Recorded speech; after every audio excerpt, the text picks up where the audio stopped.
오늘은 추수감사절입니다. 기독교인들은 절기를 지키는데요.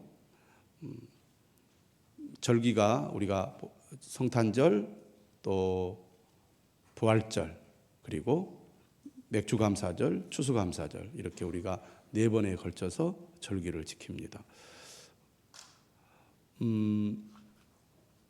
이 절기를 나무에 비유해 본다면 성탄절과 부활절은 뿌리에 해당한다고 할 수 있겠고요.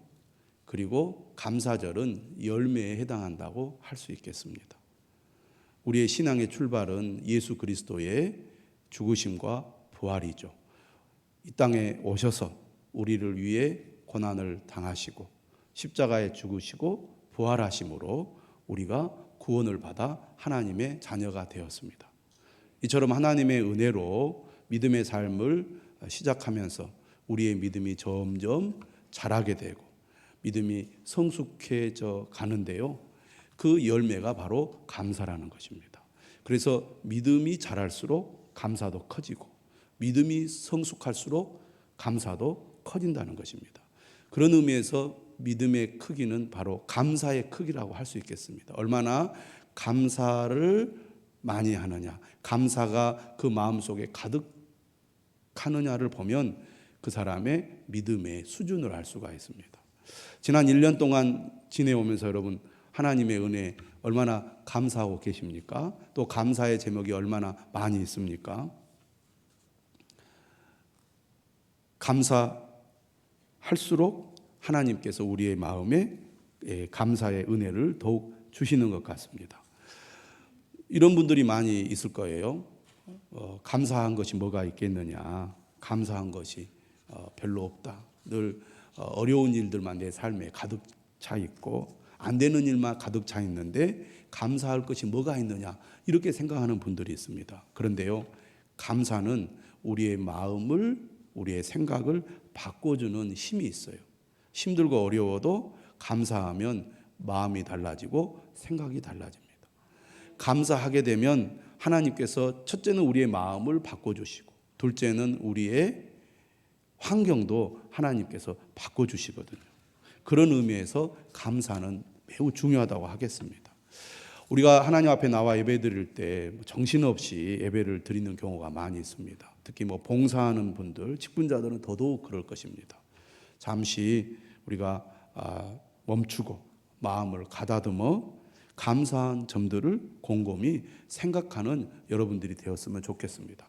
매주 예배를 드리는 것이 감사 예배인데 꼭 감사절을 지켜야 하느냐, 이렇게 생각하는 분들이 있을지 모르겠습니다. 그만큼 우리가 절기를 정하고 지킨다는 것은 특별한 의미가 있다는 것이고 중요하다는 의미거든요. 정말 모든 것이 하나님의 은혜임을 감사하는 신앙이 무엇보다도 그리스도인들에게 중요하기 때문에 감사절을 지키는 것입니다. 저는 여러분들에게 묻고 싶습니다. 마음을 다해 하나님께 감사를 표현하고 고백하고 있는가? 어떤 사람들은 모든 것이 당연하다고 생각하는 분들이 있습니다. 지금 내가 이루어낸 것, 내가 누리는 모든 것이 당연하다. 당연하다고 생각하면 감사할 것이 없죠. 또 어떤 사람들은 내가 이룬 모든 것들이 내가 열심히 노력해서 이룬 것이다, 이렇게 생각하면 역시 감사하기가 어렵습니다. 그런데 당연한 것이 아니고 또 내 힘과 노력으로 된 것이 아니고 하나님이 내게 은혜를 베풀어 주셔서 내가 지금 여기까지 왔고 누리고 있다, 이렇게 생각할 때 우리가 감사가 나오게 됩니다. 사실 우리가 곰곰이 생각해 보면 모든 것이 하나님의 은혜이지요. 그렇기 때문에 감사해야 합니다. 우리가 1년을 시작하면서 정말 올해 잘 될까, 문제는 없을까, 이런 걱정, 염려하고 시작합니다. 그런데 지나고 나면 모든 것이 하나님의 은혜로 여기까지 왔구나 라고 우리가 믿고 감사하게 되죠. 저는 여러분들이 추수감사절을 맞이하여 하나님 앞에 감사할 수 있는 여러분들이 되시기를 바랍니다. 지금 현재 내가 처한 상황이 매우 힘들고 매우 어려워서 견디기 힘든 고통의 순간을 보내는 분들도 있을 것입니다. 그러나 그런 상황 속에서도 감사의 제목을 찾아보시기 바랍니다. 그럼에도 불구하고 내가 하나님 앞에 감사할 것이 뭐가 있는가 곰곰이 생각해 보고 또 그것을 내가 적어보고 감사를 하나님께 표현하다 보면 하나님이 나와 함께 하시고 나를 도와주시고 나를 인도해 주실 거라는 믿음이 생기게 될 것입니다. 그리고 그 믿음을 가지고 하나님 앞에 나아갈 때 하나님께서 반드시 우리의 삶을 도와주시는 것을 경험하게 될 줄로 믿습니다. 그러므로 오늘 추수감사절을 맞이하여 우리 모든 성도들이 감사를 회복할 수 있기를 주님의 이름으로 축원합니다. 자, 오늘 우리가 읽은 본문 짧은 3절 우리가 같이 읽었는데요. 이 본문에 보면 유명한 구절이 있습니다. 19절에 보면 듣기는 속히 하고 말하기는 더디하며 성내기도 더디하라. 어떻게 보면 우리가 살아가는 데 있어서 꼭 필요한 지혜라고 하겠습니다. 어떤 사람이 이 세상을 잘 살아갈 수 있느냐? 듣기는 속히 하고 말하기는 더디하며 성내기를 더디할 때 우리가 이 세상에서 잘 살아가게 될 것입니다. 그런데 우리가 이 말씀을 보면 어떤 생각이 듭니까? 아이고, 나는 이 부분에 있어서 실패할 때가 참 많은 것 같아. 그런 분들이 많이 있을 것입니다. 제가 목회하면서 경험하는 것이 바로 이 부분입니다. 듣기는 속히 하고 말하기는 더디해야 되는데 꼭 되돌아보면 후회가 될 때가 많습니다. 제가 이러한 말을 여러 번 여러분들한테 했을 겁니다. 조심하고 또 조심하고 신중하고 또 신중하게 하면서도 꼭 되돌아보면 내가 왜 그랬지? 그렇게 하지 말았어야 하는데 이렇게 후회될 때가 참 많거든요. 역시 듣기는 속히 하고 말하기는 더디하는 일이 아직도 훈련이 잘 안 되어 있구나, 부족하구나, 그런 생각을 많이 해봅니다. 오늘 이 본문의 말씀은 잠언에서도 반복되어 강조되고 있는 말씀입니다. 듣기는 속히 하고 말하기는 더디하며 성내기도 더디하라. 그런데 오늘 본문을 문맥을 따라 다시 여러분들이 살펴보면 좀 더 다른 각도에서 이 말씀이 보일 것입니다. 자, 야고보서 1장 18절 바로 앞에 18절의 말씀을 보면 18절의 말씀이 19절에 연결되는 것을 우리가 알 수가 있는데요. 무엇을 듣느냐 이렇게 우리가 이제 질문해 볼 수 있습니다. 여기서 무엇을 듣느냐 이렇게 물어보면 18절에 진리의 말씀으로 연결이 됩니다. 다시 말하면 19절은 18절 말씀과 연결해서 이해해야 하는 말씀이라는 것입니다. 19절, 18절 이렇게 얘기하죠. 그가 그 피조물 중에 우리로 한 첫 열매가 되게 하시려고 자기의 뜻을 따라 진리의 말씀으로 우리를 낳으셨느니라. 그냥 이 구절만 뚝 떼어내서 읽으면 무슨 말인지 얼른 눈에 잘 들어오지 않습니다.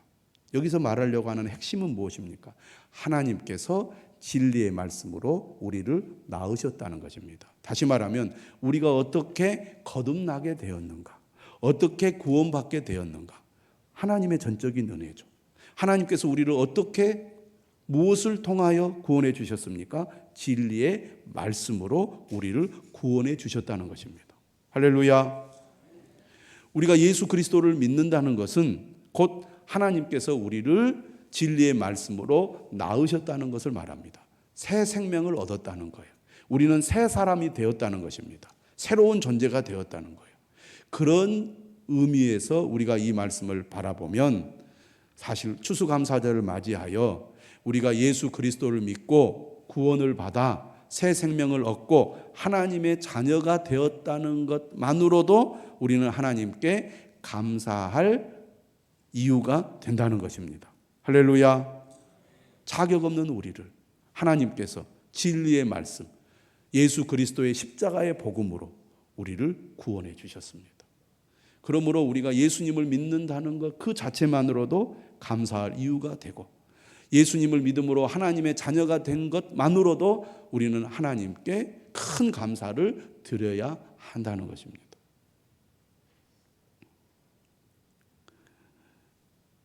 하나님의 뜻을 따라 진리의 말씀으로 우리를 낳으셨습니다.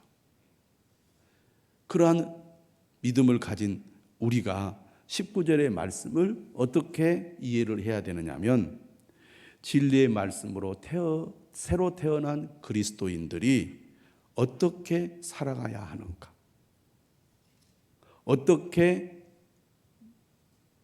믿음이 성장해야 하는가, 이 말씀을 19절은 우리에게 주고 있다는 것입니다. 그러니까 다시 19절의 말씀을 보면 사람마다 듣기는 속히 하고 라고 말씀하는 이 구절의 첫 번째 의미는 하나님의 말씀을 듣는 일에 우리가 신속한 반응을 보이라는 것입니다.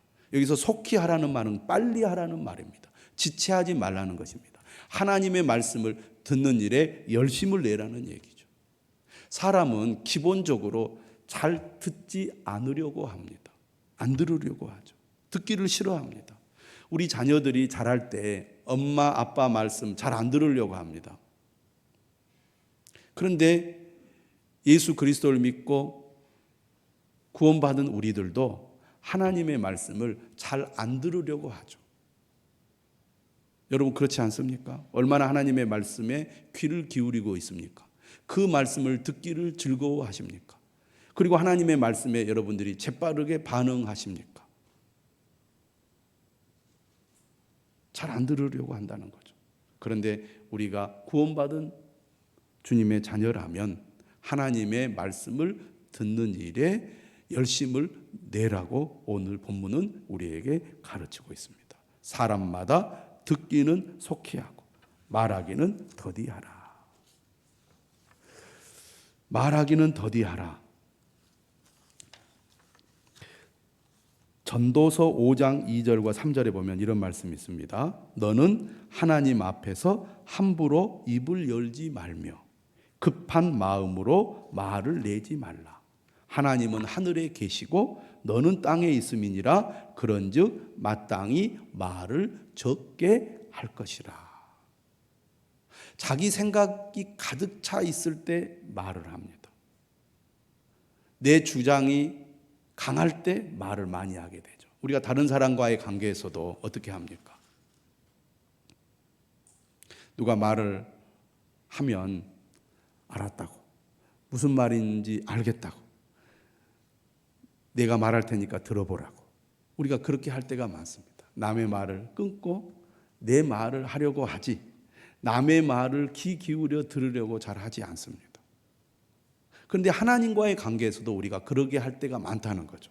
하나님의 말씀을 들으려고 하기보다는 하나님 내 말 좀 들어보세요. 내가 할 말이 있습니다. 왜 하나님 나에게 이렇게 하세요? 우리가 하나님 앞에 따지듯이 하나님 앞에 행동할 때가 많습니다. 그러다 보니까 하나님의 말씀을 잘 들으려고 하잖아요. 지금 내가 처한 상황은 이렇습니다. 내 문제는 이런 겁니다. 내가 지금 답답하고 너무 힘드니까 하나님 내 말 좀 들어보세요. 내 말 좀 들어주세요. 라고 우리가 하나님 앞에 항의할 때가 많다는 거죠. 이스라엘 백성들, 구약에 나오는 이스라엘 백성들이 주로 그랬습니다. 하나님의 말씀은 귀 기울여 들으려고 하지 않아요. 내가 하고 싶은 말, 내가 마음에 지금 가득 차 있는 그 얘기를 하나님 앞에 하고 싶은 거예요. 그래서 오늘 성경은 뭐라고 말하느냐? 사람마다 듣기는 속히 하고 말하기는 더디하라고 말씀하고 있습니다.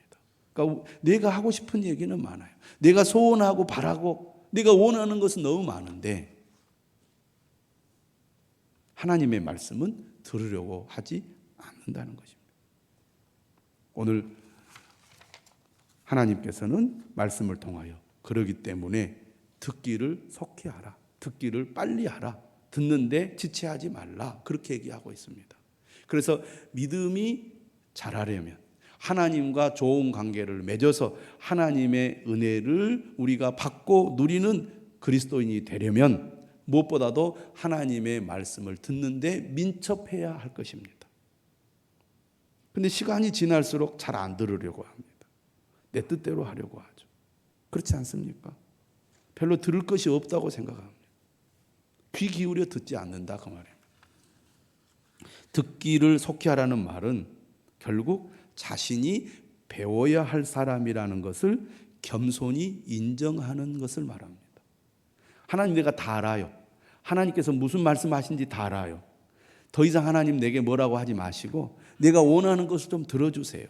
우리는 그런 생각과 태도를 취할 때가 많습니다. 그런데 오늘 말씀은 네가 말하려고 하는 거 좀 중단하고 내가 하는 얘기를 좀 들어봐. 하나님 그렇게 우리에게 말씀하시는 거예요. 우리는 건성으로 들을 때가 많습니다. 대충 들으려고 할 때가 많습니다. 내가 다 알고 있다고 생각합니다. 그런데 듣기를 속히 하는 사람은 어떤 사람이냐? 겸손한 사람입니다. 겸손한 마음을 가져야 하나님의 말씀에 귀를 기울입니다. 하나님의 말씀을 듣기 위해서 적극적으로 하나님 앞에 나아갑니다. 그런데 시간이 지날수록 예배의 자리, 말씀의 자리로 잘 나아가려고 하지 않습니다. 말씀을 가까이 하는 삶이 점점 사라집니다. 결국 나는 여전히 하나님의 말씀을 들어야 할 존재고 아직도 하나님께 배워야 할 것이 많다는 생각을 못하고 있다는 것이죠. 그러므로 다시 한번 오늘 우리는 주님의 말씀을 들어야 하겠습니다. 여전히 나는 하나님의 말씀을 들어야 할 사람이라고, 하나님께 배워야 할 것이 많은 사람이라고, 겸손한 마음으로 하나님 앞에 가까이 나가야 된다는 것을 분명히 깨닫는 여러분들이 되시기를 바랍니다.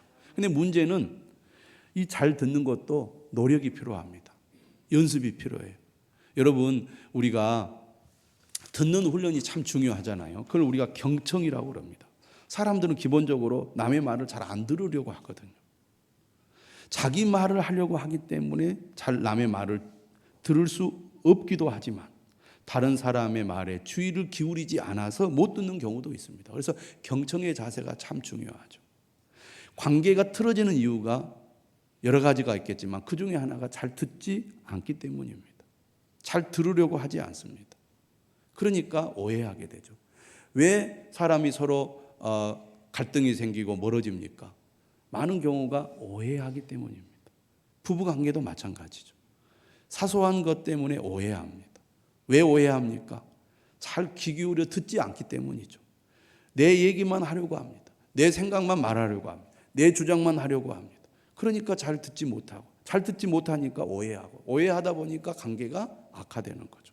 그래서 귀 기울여 들으려는 그런 노력들, 그런 훈련이 필요합니다. 근데 우리는 마음속에 얘기를 들으면 막 뭔가를 말하려고 하는 생각이 막 떠오르기 때문에 이야기가 끝나기 전도 전에 상대방의 말을 중단시키고 내 얘기 좀 들어봐. 무슨 말인지 알겠어. 그래도 아니야, 내 말을 들어봐. 그러면 상대방이 이제 이야기하도록 그래, 알았어, 얘기해. 그래서 들어줍니다. 근데 건성으로 들어요. 그래서 내가 하려고 하는 얘기를 다시 시작합니다. 상대방 얘기를 전혀 안 들었다는 거예요. 상대방에게 얘기할 수 있는 시간을 줬음에도 불구하고 그래, 내가 아까 하려고 했던 얘기 내가 또 할게 하고 계속 하는 거예요, 사람. 그만큼 듣는 훈련이 잘 안 돼서 그렇습니다. 하나님 앞에서도 우리가 무엇인가 내가 하고 싶은 얘기를 주장하고 또 요구하기 전에 하나님의 말씀을 귀 기울여 들으려고 하시기를 바랍니다. 오늘날 많은 사람들이 하나님의 말씀을 듣지 못하는 데에는 또 다른 이유도 있습니다. 우리는 무익한 것들에 많은 시간을 허비하고 있습니다. 오늘 우리가 사는 현대사회는 각종 통신수단들이 범람합니다. 저도 마찬가지지만 사람들이 스마트폰을 손에서 늘 놓질 않아요. 화장실 갈 때도. 심지어는 샤워하러 갈 때도 막 이 스마트폰 가지고 가는 사람.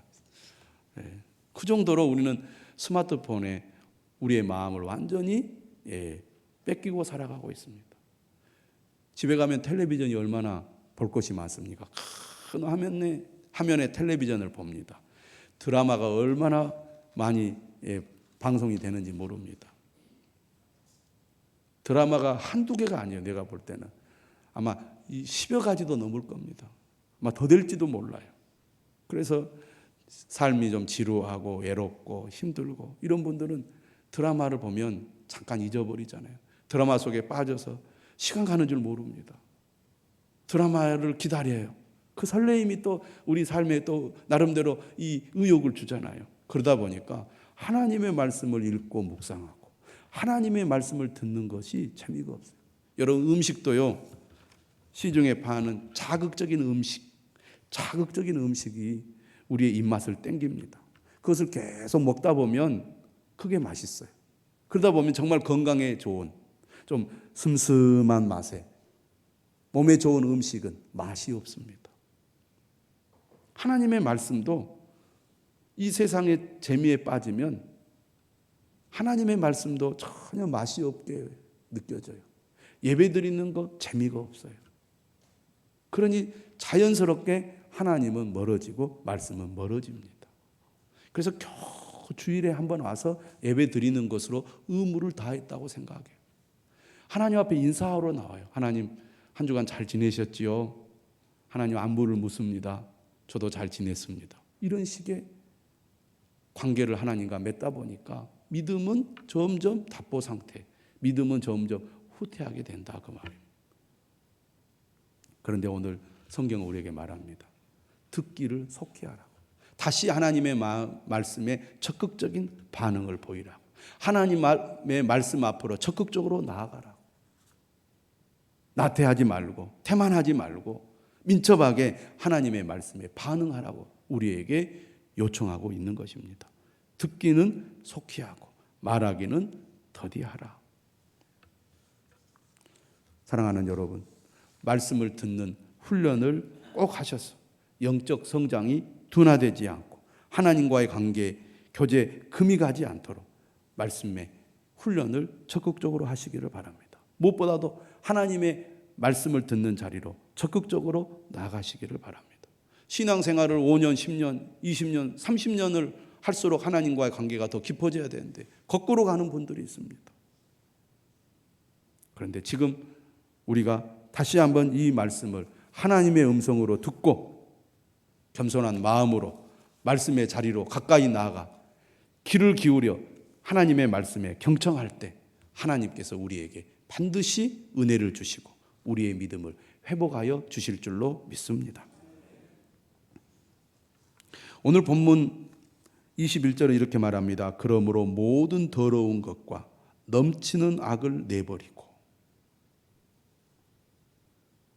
하나님의 말씀을 귀 기울여 듣지 않고 세상의 소리, 세상의 것이 우리의 마음을 채우는 순간 우리는 그 욕심에 사로잡혀 내 뜻대로 되지 않을 때 우리 마음속에 분노가 일어나서 화를 내게 됩니다. 하나님 앞에도 화를 내고 다른 사람들 앞에도 화를 내고 세상을 향해서도 화를 내는 사람이 돼요. 왜냐하면 우리의 마음속에 모든 더러운 것과 넘치는 악이 점점 쌓여가고 있기 때문에 그렇습니다. 그러니 행복한 삶이란 불가능하겠죠. 어떻게 해야 된다고 말합니까? 우리의 마음에 심어진 말씀을 온유함으로 받으라는 겁니다. 그렇게 함으로써 우리 마음속에 있는 모든 더러운 것과 넘치는 악을 내버리라고 말하고 있습니다. 오늘 본문 21절에 마음에 심어진 말씀이라는 이 구절을 눈여겨보시기 바랍니다. 하나님의 말씀이 마음에 심어졌다는 것은 무엇을 말합니까? 이것은 우리 마음에 말씀의 씨앗이 뿌려져서 뿌리를 내리고 있다는 것입니다. 이 마음에 심어진 말씀은 어디에서 왔습니까? 18절에 진리의 말씀에서 왔습니다. 우리가 예수 그리스도의 말씀을 들을 때 그 말씀이 우리 마음속에 들어와 심어져서 뿌리를 내린 것입니다. 이 말씀을 생각해 보면 우리가 씨 뿌리는 비유를 생각해 볼 수가 있습니다. 우리 마음밭에 말씀의 씨가 뿌려졌는데 그 씨가 뿌리를 내릴 때 자라서 열매를 맺습니다. 예수님을 믿으면 진리의 말씀이 우리의 마음에 심겨지게 됩니다. 근데 그 말씀의 씨앗을 방치하면 그 씨가 죽어버립니다. 돌밭에 뿌려졌거나 길가밭에 뿌려졌거나 가시덤불에 뿌려져 있으면 그 말씀이 뿌리를 내리지 못하고 숨이 막혀 죽어버린다, 그 말입니다. 그런데 우리 마음속에 심어진 이 진리의 말씀을 우리가 잘 키우면 그 말씀이 자라서 생명력 있는 열매를 맺게 된다는 거예요. 그러므로 우리에게 심어진 말씀을 우리가 어떻게 해야 합니까? 그 말씀이 풍성한 열매를 맺을 수 있도록 키워내야 돼요. 그게 뭐냐면 심어진 말씀을 온유함으로 받는 것입니다. 누가복음 8장 15절에 보면 씨 뿌리는 비유에 대해서 이렇게 말씀합니다. 좋은 땅에 있다는 것은 착하고 좋은 마음으로 말씀을 듣고 지키어 인내로 결실하는 자니라, 이렇게 되어 있습니다. 착하고 좋은 마음으로 말씀을 듣고 지키어 인내로 결실하는 자. 이 사람이 오늘 본문에 심어진 내 마음에 심어진 말씀을 온유함으로 받는 사람입니다. 그러니까 우리의 믿음이 성장하려면 하나님의 말씀을 늘 귀 기울여 듣고 그 말씀이 우리 안에서 열매를 맺을 수 있도록 겸손한 마음으로 그 말씀을 받아들여야 됩니다. 왜 내 믿음이 성장하지 못합니까? 오늘 본문의 말씀대로 마음에 심어진 말씀을 온유함으로 받아들이지 않기 때문입니다. 저는 여러분들이 그러한 마음으로 하나님의 말씀을 받을 수 있기를 바랍니다. 이렇게 되어 있어요. 너희 영혼을 능히 구원할 바, 이렇게 되어 있습니다. 너희 영혼을 능히 구원할 바. 18절에서는 진리의 말씀으로 우리를 낳았다, 이렇게 되어 있습니다. 그런데 21절에서는 너희 영혼을 능히 구원할 바, 이렇게 되어 있습니다. 그러니까 우리가 예수 그리스도를 믿고 새 생명을 얻었습니다. 이 땅에서 하나님의 말씀을 받아 성장함으로 우리는 구원의 완성에 이르게 된다는 말씀입니다. 베드로전서 2장 2절과 3절에도 그렇게 말해요. 갓난 아이들 같이 순전하고 신령한 젖을 사모하라. 이는 그로 말미암아 너희로 구원에 이르도록 자라게 하려 함이라. 하나님의 말씀을 듣기를 즐거워하고 적극적으로 듣고 열심히 듣고 경청하여 들음으로 그 말씀이 우리 마음속에 깊이 뿌리를 내려 자라도록 해야 된다는 것입니다. 하나님의 말씀이 우리 안에 뿌리를 내려서 자랄수록 우리의 믿음은 성장하게 될 것입니다. 믿음이 성장할수록 우리는 힘든 세상을 살아가도 하나님이 주신 힘과 능력으로 힘든 세상을 이겨내게 되고 시험을 참는 자가 되고 견디어내어 인내로 결실을 맺는 자가 될 수 있는 것입니다. 말씀이 능력입니다. 다른 것이 아니에요. 하나님의 말씀이 우리 안에서 살아 움직이는 사람이 되도록 하십시오. 그러면 여러분의 삶은 달라질 것입니다. 하나님이 반드시 우리와 함께 하시고 우리를 하나님의 귀한 도구로 사용하여 주실 줄 믿으시기를 바랍니다. 주일 낮에만 예배를 드리지 마시고 시간 말씀을 사모하고 예배의 자리로 말씀의 자리로 나가실 뿐만 아니라 여러분 각자가 여러분의 삶의 현장에서 말씀을 묵상하고 말씀을 적용하여 그 말씀대로 실천하는 삶을 살아가십시오. 믿는 자답게 살아가야 되지 않겠습니까? 겨우 세상 속에 끌려다니는 그런 인생을 언제까지 우리가 살아야 되겠습니까? 세상 속에 살지만 세상 사람과 다른 그런 믿음의 사람이 되고 싶지 않습니까? 오늘 말씀 마음에 분명히 새기고 그 말씀을 순종하는 저와 여러분들이 되시기를 주님의 이름으로 축원합니다.